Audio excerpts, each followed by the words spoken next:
Le numérique ouvre de nouveaux gisements de croissance à long terme pour les entreprises de la filière du spectacle vivant. En revanche, à court terme, les acteurs doivent faire le dos rond. En effet, les principaux moteurs de la croissance sont en berne, selon l'étude de Xerfi Precepta.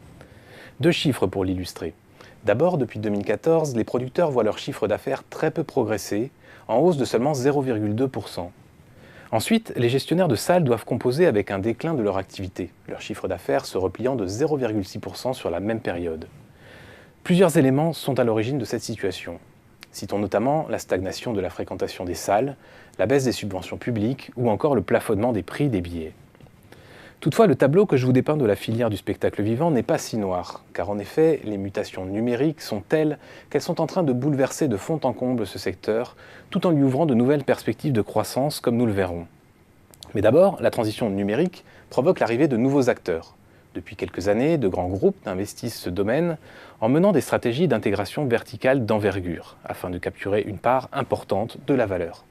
Selon les experts de Xerfi Precepta, la filière du spectacle vivant va poursuivre sa consolidation autour de quelques grands acteurs des médias et du divertissement, à l'image de Live Nation, Vivendi ou encore Fimalac. Au final, c'est l'ensemble du paysage concurrentiel du spectacle vivant qui peu à peu se recompose avec l'arrivée de ces puissants groupes intégrés. Ces groupes espèrent bien au passage se saisir de toutes les opportunités ouvertes par la transition numérique. J'en citerai deux ici. D'abord, c'est un levier d'innovation. Par exemple, la diffusion en ligne permet aux nouveaux acteurs intégrés, disposant de relais médiatiques ou de plateformes en ligne, de pénétrer un nouvel espace de valeur autour des retransmissions de concerts.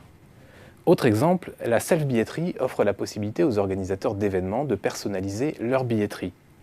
Il y a aussi le cashless, une solution de paiement dématérialisée pouvant être couplée aux billets ou encore le recours à des hologrammes lors de concerts.